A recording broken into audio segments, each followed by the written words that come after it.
Welcome to the funniest biology class. और आज हम सीखेंगे टिंडर पे जोड़ियां कैसे बनाते हैं। अरे अरे भागो मत भागो मत भागो मत, मैं सच में कोई जोड़ियां बनाना नहीं सिखा रही हूँ टिंडर पे। अगर आप ये वीडियो पूरा देखेंगे तो आपको मालूम पड़ेगा कि टिंडर और एंजाइम दोनों एक ही जैसे होते हैं। सो ये सीक्रेट तो पूरा वीडियो देखने के बाद ही मालूम पड़ेगा। और आज हम ये भी सीखेंगे कि हमारे एंजाइम कैसे रेट ऑफ रिएक्शन को स्पीड अप करते हैं, ऐसा क्या है उनके पास या क्या करते हैं जिससे कोई भी रिएक्शन स्पीड अप हो जाती है। तो चलिए स्टार्ट करते हैं एक्टिव साइट से। एक्टिव साइट स्टार्ट करने के पहले मैं आपको थोड़ा सा बताती हूँ कि एंजाइम्स क्या थे, उसका एक शॉर्ट रिलेशन लेती हूँ। सो एंजाइम एक ऐसे बायोकैटालिस्ट होते हैं जो किसी भी रिएक्शन को स्पीड अप कर सकते हैं विदाउट चेंजिंग देमसेल्व्स। इस पे एक शॉर्ट वीडियो मैंने बनाया है जिसका लिंक मैंने आपको डिस्क्रिप्शन बॉक्स में प्रोवाइड किया है, अगर आप चाहें तो उसे चेक कर सकते हैं। तो चलिए आगे बढ़ते हैं। अब प्रश्न ये उठता है कि एक्टिव साइट क्या होती है। तो ऐसे समझो, मान लो आप अपना घर बनाते हो, देन जब घर बनाते तो घर कितना बड़ा होता है। घर में हर किसी के घर में क्या होता है, दरवाजा होता है। ऐसा कोई घर है जिसके घर में दरवाजा ही ना हो? पॉसिबल है क्या? नहीं, दरवाजा होना तो कंपलसरी। घर है तो दरवाजा है। तो दरवाजा एक वो हिस्सा होता है घर का जिससे हम अंदर या बाहर जा सकते हैं। हम कोई छत से उड़ी मार के, गैलरी से उड़ी मार करके या फिर ऐसे दीवार तोड़ के तो अंदर नहीं घुस जाते। तो दरवाजा वो एरिया है, दरवाजा वो हिस्सा होता है घर का जिसके थ्रू हम इंटरैक्ट करते हैं, अंदर से बाहर या बाहर से अंदर आते हैं। In the same way enzyme is like a house. Enzyme क्या है? घर है। एंजाइम का एक स्मॉल पोर्शन, जैसे घर का स्मॉल पोर्शन दरवाजा, वैसे एंजाइम का स्मॉल पोर्शन को कहा जाता है एक्टिव साइट। और एक्टिव साइट एंजाइम का वो हिस्सा होता है जहां से सबस्ट्रेट इंटरैक्ट करता है। Did you get it? क्या है active site? It is the small portion of this enzyme. बहुत बड़े एंजाइम का एक छोटा सा स्मॉल पोर्शन है जहां से सबस्ट्रेट आके इंटरैक्ट करता है। सबस्ट्रेट किससे इंटरैक्ट करता है? हमेशा एक्टिव साइट से इंटरैक्ट करता है। वो पूरे एंजाइम से जाके कभी भी इंटरैक्ट नहीं करता। डन वो हमेशा किससे इंटरैक्ट करेगा? एक छोटे से हिस्से से, जिसे हम कहते हैं क्या? Active site. एक्टिव साइट को सबस्ट्रेट बाइंडिंग साइट भी कहा जाता है या फिर कैटालिटिक साइट भी कहा जाता है।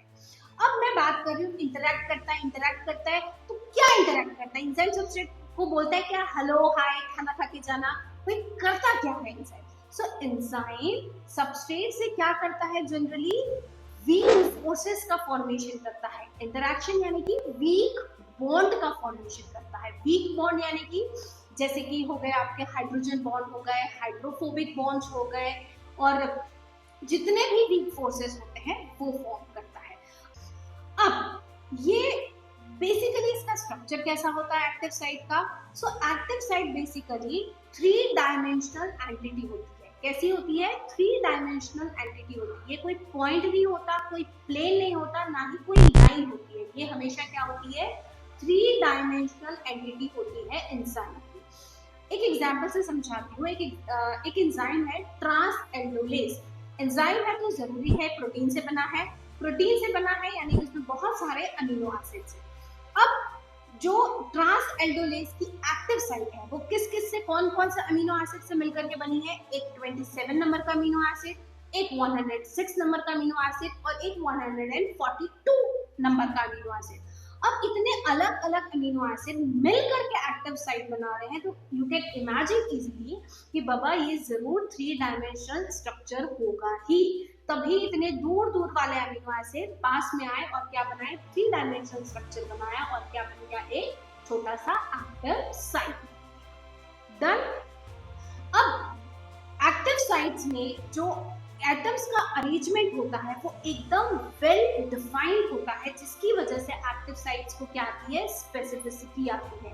हमने ये पहले भी देखा है कि एंजाइम्स जो होते they are very specific. Specific यानी कि क्या? मान लो अगर तुमको चींटी को मारना है और तुमको इंसान को मारना है, तो इंसान को मारने के लिए तुमको अलग एंजाइम लगेगा, दैट इज चाकू। चाकू से तुम चींटी को नहीं मार सकते।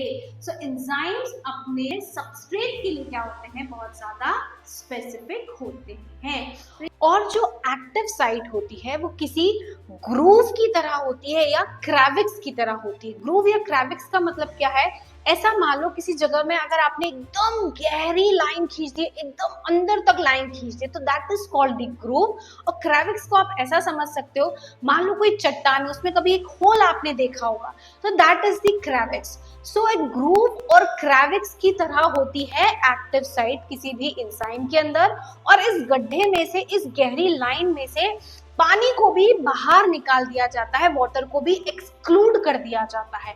क्यों वाटर यहाँ पे नहीं होता? अगर यहाँ पे वाटर रहेगा तो क्या करेगा, वाटर खुद एक्टिव साइट के अमीनो एसिड्स के साथ में इंटरैक्ट कर लेगा। और अगर वो जब इंटरैक्ट कर लेगा तो बेचारा हमारा सबस्ट्रेट कैसे इंटरैक्ट करेगा, इसलिए वाटर को भी एक्टिव साइट में से एक्सक्लूड कर दिया जाता है। सो ये थी एक्टिव साइट की कहानी। एक्टिव साइट एक स्मॉल पोर्शन होता है एंजाइम का, ना तो ये कोई लाइन होती है, ना तो ये कोई प्लेन होता है। ये क्या होता है, बेसिकली 3 डायमेंशनल स्ट्रक्चर होता है।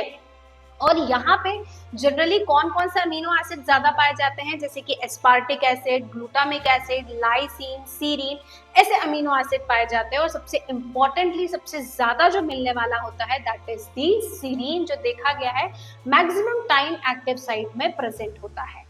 एक्टिव साइट्स में जो एटम्स की अरेंजमेंट होती है वो वेल डिफाइंड होती है, जिसकी वजह से एंजाइम को क्या मिलती है, स्पेसिफिसिटी मिलती है। एक्टिव साइट हमेशा सबस्ट्रेट से कैसे इंटरैक्ट करती है, वीक फोर्सेस के थ्रू इंटरैक्ट करती है। और एक्टिव साइट जनरली कैसी होती है, इट्स लाइक अ ग्रूव या क्रेविक्स की तरह होती है, जहां से वाटर को भी एक्सक्लूड कर दिया जाता है। सो ये एंजाइम के एक्टिव साइट की कहानी थी। अब हम ये देखेंगे कि जो एंजाइम है वो काम कैसे करते हैं, क्या होता है कि एंजाइम किस वजह से जो रेट ऑफ रिएक्शन होता है उसे बहुत ज्यादा स्पीड अप करते हैं। तो चलिए अब थोड़ी सी कहानी सुनते हैं। मान लो जब हमारा नया नया साल स्टार्ट होता है, न्यू सेशन स्टार्ट होता है स्कूल में, तो एक साल में आपको बहुत सारे एग्जाम्स पास करनी पड़ती है, बहुत सारा सिलेबस पढ़ना पड़ता है। अब इमेजिन करो अगर कोई पढ़ाने के लिए ना हो, कोई भी पढ़ाने के लिए ना हो, अगर आपको वो साल भर पढ़ाई खुद से करनी है, तो ऐसा नहीं है कि हम पास नहीं हो सकते, पास हम खुद से पढ़ के भी हो सकते हैं। लेकिन इमेजिन करो कोई टीचर ना हो, तो कितना सारा टाइम लगेगा, खुद से किताबें ढूंढो, खुद से कंसेप्ट समझो, फिर सही समझाए या नहीं समझाए उसका अंदाजा लगाओ, एग्जाम में क्वेश्चन कैसे लिखना है, क्वेश्चन कैसे आएंगे, क्या इंपॉर्टेंट है क्या नहीं, ये सब काम खुद से करना पड़ेगा। तो ऐसा नहीं है कि हम कर नहीं सकते, लेकिन ये सब काम करने को क्या लगता है, बहुत ज्यादा टाइम लगता है। और इतना टाइम कौन लगाता है यार। इन द सेम वे ऐसा नहीं है कि नेचर में कोई रिएक्शन हो नहीं सकती, नेचर में भी कोई भी रिएक्शन हो सकती है, लेकिन उस रिएक्शन को होने के लिए बहुत ज्यादा क्या लगता है, टाइम लगता है। सो जो टाइम लगता है एक रिएक्शन को होने में, that time is basically what, that energy is basically called activation energy. So activation energy is the minimum necessary amount of energy required for a reaction to proceed is called activation energy. For example यहाँ पे glucose को oxygen के साथ में combine करके क्या बनाना है, carbon dioxide और वाटर बनाना है। तो इतना बड़ा सा आपको जो पहाड़ दिखाई दे रहा है, दैट होल पहाड़ इज द एक्टिवेशन एनर्जी, जो ग्लूकोज को लगेगी किसमें कन्वर्ट होने में, CO2 और H2O बनाने के लिए। अब ग्लूकोज बेचारा परेशान कि भाई इतनी एनर्जी कहाँ से आएगी, कौन इतना लंबा पहाड़ चढ़ के प्रोडक्ट में कन्वर्ट होगा, ये तो बड़ी दुविधा की बात हो गई है। और ये तो ठीक है, उसके अगर आप देख रहे हैं इस पहाड़ को, तो पहाड़ के टॉप में क्या लिखा है, ट्रांजिशन स्टेट। तो ट्रांजिशन स्टेट क्या होता है, it is the highest peak of the energy. Done. किसी भी सबस्ट्रेट को प्रोडक्ट में कन्वर्ट होने के लिए ये ट्रांजिशन स्टेट पे तो जाना ही पड़ता है। ट्रांजिशन स्टेट आपके साल भर का वो एग्जाम है जो तो क्रॉस करना ही पड़ता है। एग्जाम अगर आपने पास नहीं किया तो आप प्रोडक्ट में कन्वर्ट नहीं हो सकते। और ट्रांजिशन स्टेट पे तो बाबा ये तो बहुत दुविधा की बात है, यहाँ से पास भी हो सकते हैं यानी प्रोडक्ट में भी कन्वर्ट हो सकते हैं और वापस पीछे भी जा सकते हैं। अब यहाँ तक पहुंचे कैसे, एग्जाम तक पहुंचेंगे ही कैसे, इतनी पढ़ाई कैसे करेंगे?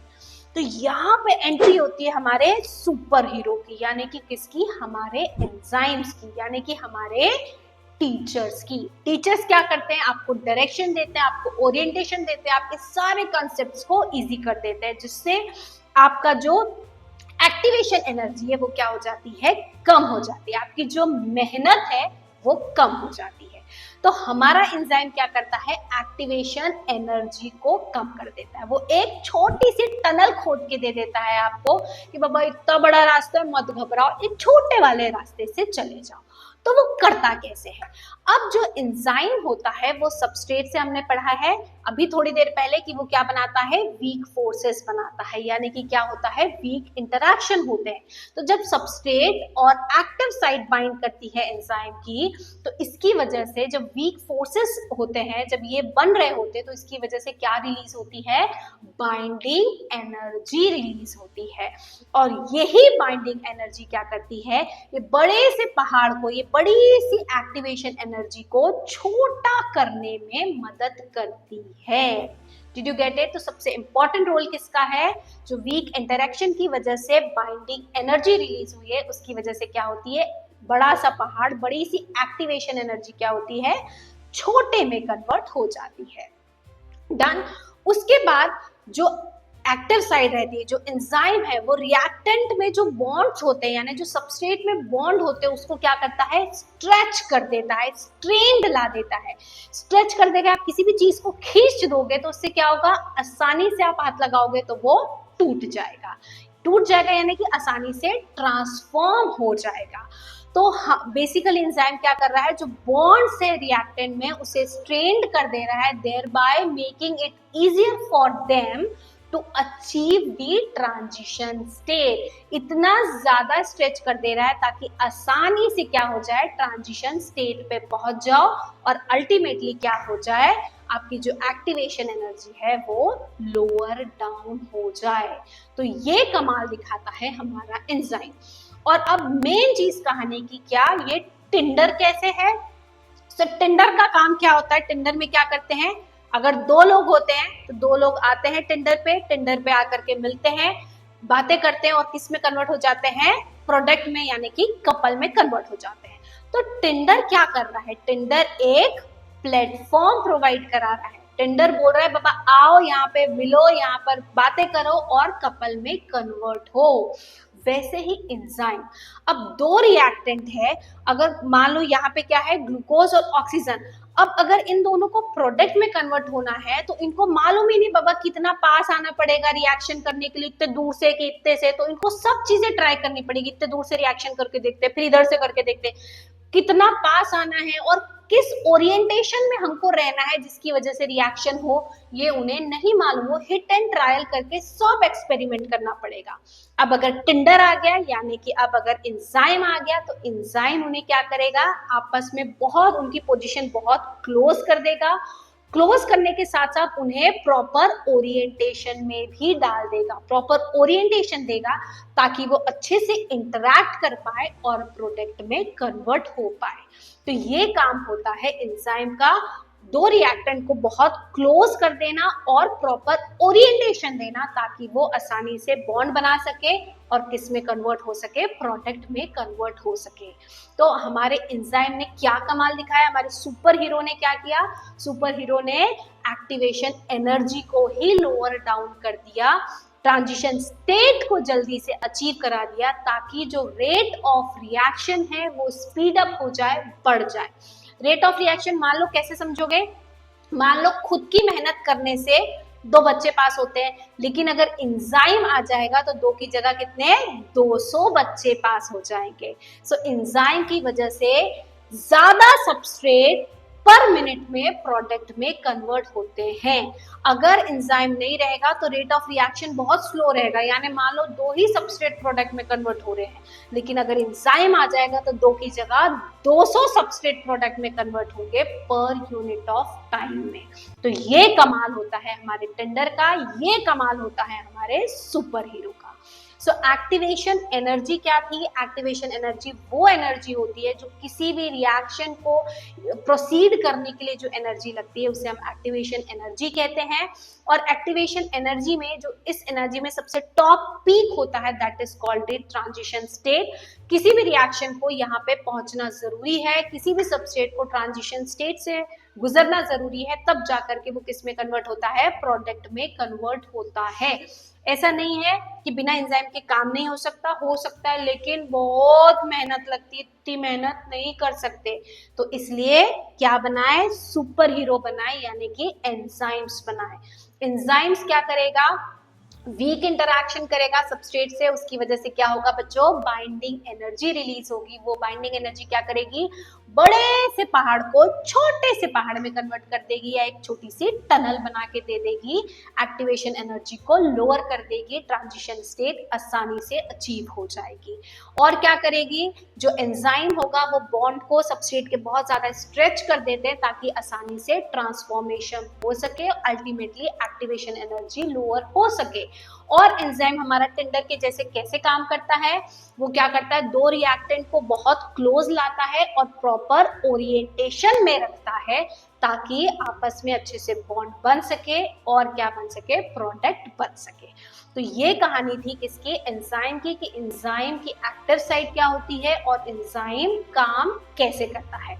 आज के लिए इतना ही। अगर ये लेक्चर पसंद आया है तो please do subscribe and like my channel, और प्लीज कमेंट सेक्शन में बताएं कि नेक्स्ट वीडियो मैं किस पे बनाऊं। Thank you.